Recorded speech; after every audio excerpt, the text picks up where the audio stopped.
वर्तमान हिमाचल की सरकार, चीफ मिनिस्टर सुक्खू जी का विज़न है कि कांगड़ा को हिमाचल की टूरिस्ट कैपिटल बनाया जाए।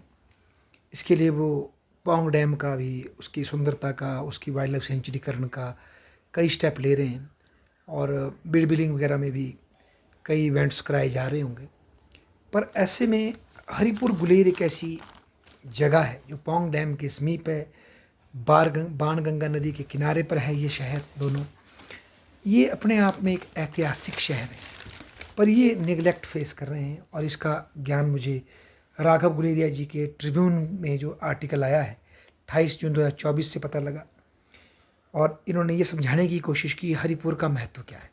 हालांकि इसमें इतिहासकार की अपनी बायसनेस है, पर अगर फिर भी देखें तो विलियम डेरी लिम्प कहते हैं कि बेसिकली जो दर्जा फ्लोरेंस का इटली में रिनेसां को लाने में था आर्ट के संदर्भ में, वही दर्जा हरिपुर गुलेर का हिमालय की पहाड़ियों पे का फ्लोरेंस है हरिपुर गुलेर, जहाँ से बेसिकली इस राज्य की जब 14वीं शताब्दी में स्थापना होती है और मुग़ल और दरबार से जब लोग भाग करके इधर को आते हैं दिल्ली से, तो उनको शरण यहाँ मिलती है और राजा हरिचंद जिनके नाम पे ये शहर भी है, तो वो शरण देते हैं और यहाँ ऐसी ऐसी पहाड़ी प्रेम पर आधारित मिनिएचर पेंटिंग स्थापित होती है जो कि दुनिया भर में रिनाउंड है।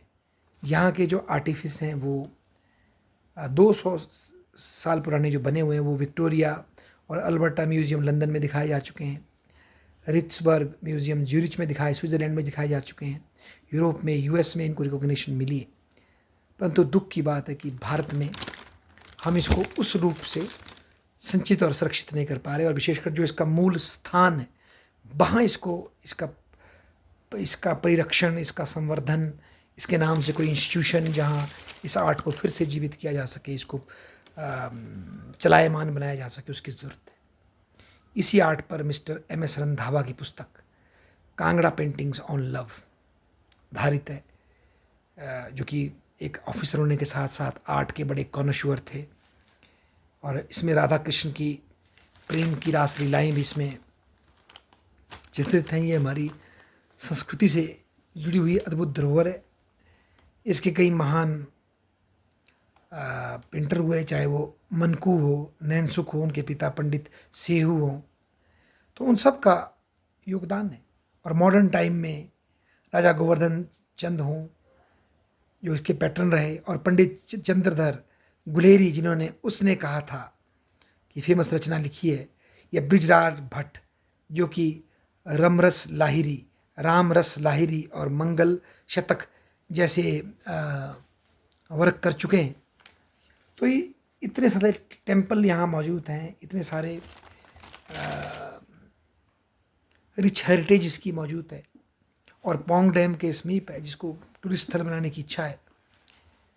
तो यदि इसको प्रमोट किया जाए तो केवल पौंग डैम में मच्छियाँ देखने के साथ साथ, बर्ड्स वॉचिंग करने के साथ साथ लोगों के लिए एक आर्ट का, ह्यूमन लेगेसी का, जिसमें टेम्पल से लेकर के मिनिएचर पेंटिंग तक एक डेस्टिनेशन डेवलप हो सकता है, और आर्ट के माध्यम से बहुत से लोगों को संरक्षण भी मिल सकता है, उस इलाके की टूरिज़्म भी बढ़ सकती है, और हमारी सनातन संस्कृति और हमारे जो ये पवित्र मंदिर हैं इनकी भी पुनर्जीर्णोद्धार हो सकता है। इसके विषय में सेंट्रल गवर्नमेंट ने भी कुछ फंडिंग शायद दी है, पीछे आई है, और स्टेट गवर्नमेंट भी प्रयास कर रही होगी, और किया जाए तो ये पूरे हमारे हिमाचल का एक आर्ट का केंद्र है। इसको पुनः विकसित करने की बहुत ज़्यादा ज़रूरत है।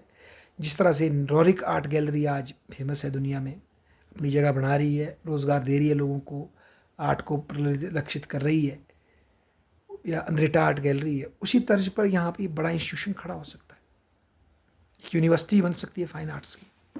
अब ये डिपेंड करता है हमारे शासकों पर, प्रशासकों पर, किस तरह से इसको परिरक्षित और पल्लवित किया जाएगा। पर संभावना तो इसमें डेफिनेटली है। इसके पास एक हिस्टोरिकल कल्चरल कैपिटल है, उसको टैप करना अब हमारे पास, हमारे हाथ में। एक बार फिर से मैं राघव गुलेरिया जी का धन्यवाद करूंगा जिन्होंने ट्रिब्यून के माध्यम से ये मुद्दा उठाया। धन्यवाद।